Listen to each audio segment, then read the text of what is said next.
Welcome back to GEM Class Recruitment Report, January edition.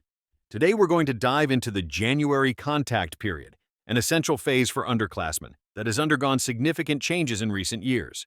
We'll explore its purpose from a coaching perspective, discuss how you can best prepare for this period, and outline the goals you should aim to achieve during conversations with coaches as they travel the country in January. Let's start by reviewing the current rules. Under the current guidelines, college coaches are allowed to have in-person conversations with high school juniors on campus. While coaches can visit schools and speak with staff about sophomores and freshmen, direct in-person conversations with those classes are not permitted. For seniors still being recruited, coaches can continue their contact during this time. However, the primary focus of this period is juniors, a significant change we'll delve into shortly. Importantly, these interactions must occur on school campuses, not in home settings. Unlike seniors, juniors don't have the option for home visits or dinners with their families. Parents, however, are welcome to attend these school meetings if they are available, adding an additional layer of involvement to the process. Another noteworthy rule concerns the frequency of visits. During this period, coaches are allowed to visit a school once a week. This is a marked change from the fall evaluation period, where only one visit was permitted for the entire season. These weekly visits provide juniors with more opportunities to engage directly with coaches. However, these interactions are designed to minimize disruptions to the school day and must remain school-based. Now, let's look at the historical context to better understand how the January contact period has evolved. Prior to 2024, this period was designated as an evaluation window, not a contact period for juniors.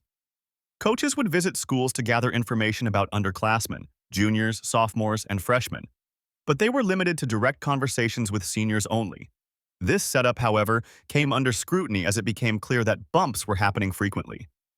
These so-called accidental encounters with juniors allowed coaches to make unofficial contact by claiming they just happened to run into a player. The prevalence of such occurrences across the country prompted the NCAA to reevaluate its approach, leading to the updated rules. By formally permitting contact with juniors, the NCAA reduced the need for enforcement around these accidental meetings, creating a clearer and more manageable framework for all parties involved. This shift marks a significant step in the recruiting process, providing juniors with greater access to college coaches while maintaining structure and fairness. In the rest of this lesson, we'll discuss how to maximize these opportunities and navigate this critical period effectively. Recruiting continues to accelerate more and more. We talk about going back 15 to 20 years. Only seniors were getting recruited, and coaches didn't worry about it until they signed one class, then moved on to the next one. There are still levels that function this way, but as for Division II, FCS, Group of 5, and what's now known as your Power 4 schools, they're operating a little faster. This being the catalyst for the rule amendment we just went over. Being such a new change, you may see a lot of different strategies from coaches and programs, but at the base level, they're coming in schools and they can talk to juniors. So, from a coach's perspective, what are they looking to do? We mentioned in many cases they are wrapping up their signing class for the current cycle, between the early signing day in December and the regular signing period coming up in February. So they are using this time to possibly lock down the final athletes they are attempting to secure before February 5th. They're also trying to gather information and get ahead on the juniors. We previously discussed the concept of recruiting by area, which remains a common practice among coaches today. Coaches are consistently on the lookout for top players in their assigned regions, whether that's a local area, a state, or a broader zone like the entire Southeast or Midwest. Although scouting teams attempt to do their due diligence, it is understood that there are always talented prospects who have not been identified. Many coaches have been in the game long enough to understand that not every standout player will have a stellar freshman or sophomore year. Some players may excel early and still not be on a coach's radar, while others may go unnoticed despite impressive performances. The process of evaluating players and gathering information takes time, especially since coaches are busy traveling and trying to evaluate as many prospects as possible. Their goal is to identify which players they need to bring to campus, get to camps, or present to their head or position coaches. Coaches are very cautious about making mistakes in their recruiting decisions, as they don't want to sign a player who may end up being a problematic fit or academically ineligible. Gathering information is key during this period. One aspect of the recruiting process is live evaluations, which allow coaches to observe players in person, though not during the regular season. For example, it is common for a coach to request to see a quarterback throw live as they want to evaluate things like arm strength and throwing motion, which can't always be accurately assessed through film. This type of live evaluation also extends to basketball, or any other sport that a student athlete may be taking part in over the winter, as coaches use these opportunities to observe athleticism, movement, and explosiveness. These evaluations can give coaches additional insight into a player's physical abilities. Coaches also take advantage of opportunities to evaluate athletes outside of organized sporting events, such as observing weightlifting sessions. While they may not get a complete evaluation from lifting alone, they can assess a player's body type, work ethic, and demeanor.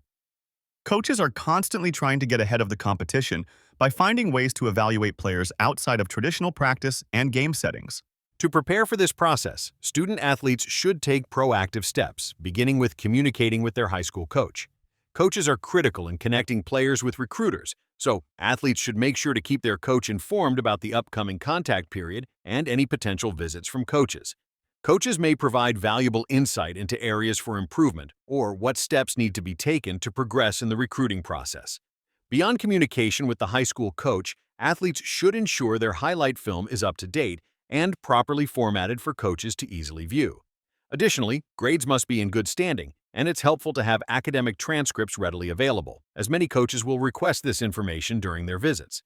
For athletes involved in other sports, like basketball or track, it's important to keep track of event schedules and have them ready to share with coaches who may want to attend games or meets. Knowing basic facts about a coach's school or city can help athletes make a positive impression during interactions, even if they've only just met the coach. When the coach arrives for an in-person visit, athletes should remain professional, respectful, and engaged. It's important to be enthusiastic and demonstrate genuine interest in the program. Asking open-ended questions about the team, coaching style, or school culture can lead to more meaningful conversations.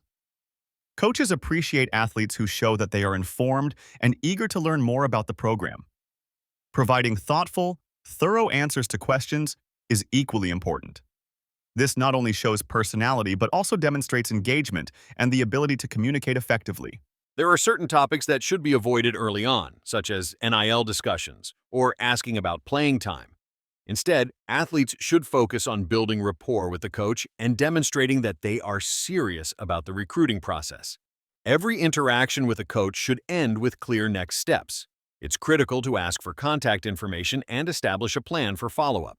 Knowing what the next steps are will ensure that the recruiting process stays on track. In conclusion, preparation is key to success in the recruiting process. Athletes must be proactive in communicating with their coaches, keep their academic and athletic profiles updated, and be ready for any opportunity that may arise.